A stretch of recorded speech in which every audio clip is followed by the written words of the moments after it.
Greetings to all, welcome to a excellence. आज और एक टॉपिक के बारे में हम डिस्कस करेंगे, importance of wild life conservation and cause of the depression. ये हमारा वाइल्ड लाइफ सब्जेक्ट के अंदर आता है। ठीक है, चलिए स्टार्ट करते हैं। पहले देखेंगे importance of conservation. Why it is very much important to conserve wild life.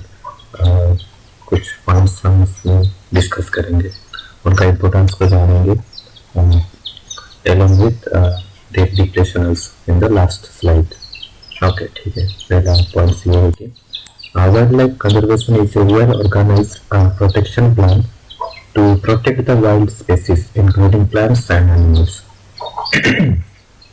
तो वाइल्ड लाइफ कंजर्वेशन एक ऑर्गेनाइज प्लान है जो कि जिसके तहत हम प्लांट्स एंड एनिमल्स को और उनके हैबिटेट को भी हम क्या करते हैं, कंजर्व करते हैं, प्रोटेक्ट करते हैं कुछ गाइडलाइंस के द्वारा for use of human being as well as to ensure ecological balance in a good way. Human being के यूज के लिए भी हम इसको प्रोटेक्ट करते हैं और इकोलॉजिकल बैलेंस को मेंटेन करने के लिए। Each species, whether it is plant or animal, somewhat interconnected with each other by different food web. हम जानते हैं कि food web is a combination of different food chains. हम food chain में देखते हैं कि एक प्राइमरी प्रोड्यूसर होता है, इसके बाद primary consumer, secondary consumer, tertiary consumer ऐसे होता है। एक स्ट्राटा होता है, एक लेवल होता है जो कि इंटरकनेक्टेड है। Both plants and animal are interconnected through food chain. उसको मिलाकर जब बहुत सारे फूड चेन गैदर्ड हो जाएंगे, कंबाइन हो जाएंगे, तो हम उसको फूड वेब कहते हैं। तो इकोलॉजिकल बैलेंस को मेंटेन करने के लिए ये फूड वेब को होना जरूरी है और फूड चेन को सही तरह से मेंटेन होना जरूरी है। तो इसके लिए हमको वाइल्ड लाइफ को कंजर्व करना है, क्योंकि both plant and animal are interconnected with each other and interdependent with each other. Okay. There are several benefits of conserving the plants species in order to enhance agriculture production. Agriculture के production के लिए भी कुछ plant species को importance माना जाता है, क्योंकि हम जानते हैं कि some wild varieties of plants have been disease resistant capacity which incorporate with domestic varieties by the help of genetic engineering gives good result. Genetic engineering के द्वारा ऐसा कुछ हम कॉम्बिनेशन करते हैं, हाइब्रिड जीनोम प्रोड्यूस करते हैं और हाइब्रिड प्लांट भी, जो कि देखा गया है कि कुछ वाइल्ड वेराइटीज ऑफ प्लांट्स है जो कि डिजीज को बहुत ही रेजिस्टेंट करते हैं। कुछ डिजीज रेजिस्टेंट प्लांट है, उसको डोमेस्टिक वेराइटीज से इनकॉर्पोरेट करके, यानी उनका हाइब्रिड बना के हम एग्रीकल्चर प्रोडक्शन में एनहांस कर सकते हैं। ओके, ठीक है। And then we go for the next point. Some wild species are great importance for medical purpose, pharmaceutical industries and genetic engineering is rely upon it. ठीक है, तो ये बोल रहा है कि कुछ वाइल्ड स्पेसीज है जो एनिमल हो सकता है और प्लांट भी, तो मेडिसिनल पर्पज के लिए यूज किया जाता है। फार्मास्यूटिकल इंडस्ट्री भी इसमें भी वो यूज आता है। तो दोनों ही genetic engineering and pharmaceutical industry depend करता है वाइल्ड लाइफ पर। Another aspect of the conservation is the promotion of ecotourism, which play a pivotal role in economic boost of the country. जितना हम वाइल्ड लाइफ को conserve किया जाएगा, उसको हम इको टूरिज्म के लिए भी प्रमोशन कर सकते हैं, जो कि जितना भी लोग उनको एज इंफॉर्मेशन के लिए एजुकेशनल पर्पज में विजिट करने आएंगे या ऐसे ही एंटरटेन करने के लिए विजिट करने के लिए आएंगे, तो उसमें इकोनॉमिक बूस्ट होगा।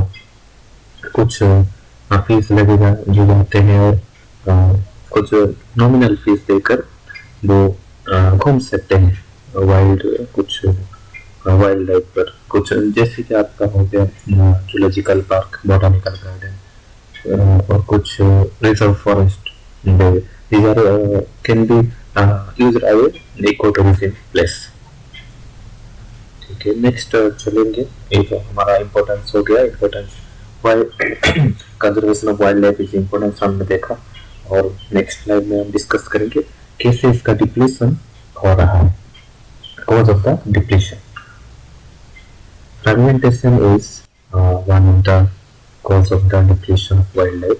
फ्रेगमेंटेशन में एक डेंस फॉरेस्ट कुछ फ्रेगमेंट में बदल जाना, यानी स्मॉल स्मॉल पैचेस में बन जाने से उसका डेंसिटी कम हो जाता है। उसकी वजह से वाइल्ड एनिमल्स को खतरा रहता है। वो जो कि घने जंगल में रहते थे, उस जंगल थिन होने की वजह से, पतला हो जाने की वजह से क्या होगा, वो उनके रहने की जगह कम पड़ जाएगा। तो there is risk of the survival, उनकी बचने की जो रेट है वो घट जाएगा। One example of the is the transformation of forest land into farmland और grassland।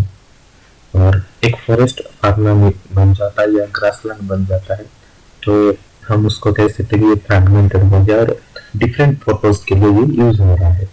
तो this is one of the example of fragmentation of the wild life. Human habitation and industrialisation, population growth होने की वजह से कुछ पेड़ों को काटा जा रहा है ह्यूमन हैबिटेशन बनाने के लिए, बिल्डिंग्स वगैरह, उसकी वजह से भी आपका वाइल्ड लाइफ का क्या डिप्लीशन हो रहा है। और इंडस्ट्रियलाइजेशन, कुछ फैक्ट्री लगाने से भी, जो कि पहले ही फॉरेस्ट को काटा जाता है पेड़ों को, उसकी वजह से लैंड फॉर्मेशन होकर इंडस्ट्री बसाया जाता है, तो इसकी वजह से भी डिप्लीशन हो सकता है वाइल्ड लाइफ का। Habitat loss and invasion of alien predator species result in increasing the rate of predation in forest and cause the species dispersal। इसमें क्या होता है, एक एलियन स्पेसीज प्रेडेटर स्पेसीज को अगर कोई फॉरेस्ट में इंट्रोड्यूस किया जाता है तो रेट ऑफ प्रेडेशन बढ़ जाता है, वो शिकार को ज़्यादा से ज़्यादा खाने लगता है।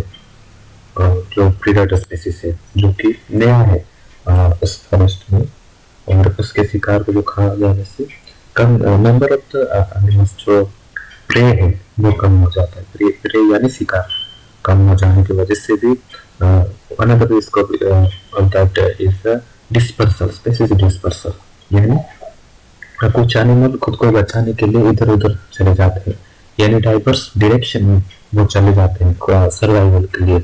उसमें अगर चले जाएंगे तो there is cause of the human animal conflict. कुछ एनिमल क्या खुद को बचाने के लिए शहरों पर चले आएंगे, तो उसमें एनिमल एंड ह्यूमन कॉन्फ्लिक्ट होकर इधर लॉसेस ऑफ ह्यूमन और losses of animal can could be happen, ये भी हो सकता है।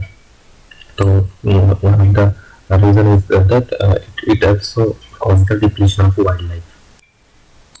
Okay, the loss of food also affects the number of wild animal like tiger, leopard and other herbivores also।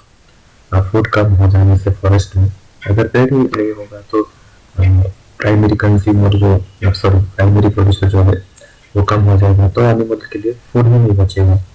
तो animal ऐसे ही फूड के necessity में यानी स्कैरसिटी में, हम कहें तो स्कैरसिटी में मर जाएंगे, तो उनके उसको खाने वाले जो होते सेकेंडरी कंज्यूमर जैसे कि टाइगर, लेपर्ड, ये भी घट जाएंगे।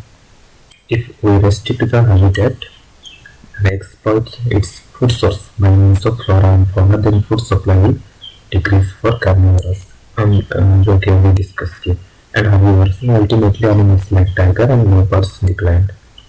Unauthorized or poorly regulated commercial hunting also one of the main cause of the depletion। और एक रीजन भी कॉज हो सकता है डिप्लेशन का, वाइल्ड लाइफ डिप्लेशन का, कि अनऑथराइज्ड और पोरली रेगुलेटेड कमर्शियल हंटिंग, कुछ हंटिंग जो कि ऑथराइज नहीं है, जो कि गाइडलाइंस के तहत नहीं है, वाइल्ड लाइफ एक्ट के तहत नहीं है, वो करने से, उसको ठीक से रेगुलेट नहीं करने से भी खतरा हो सकता है वाइल्ड लाइफ को, उसकी वजह से भी वाइल्ड लाइफ डिप्लेशन हो सकता है।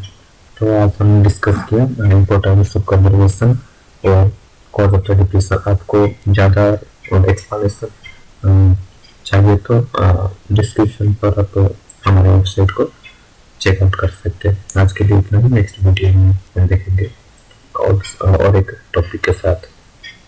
Thank you, thanks for watching.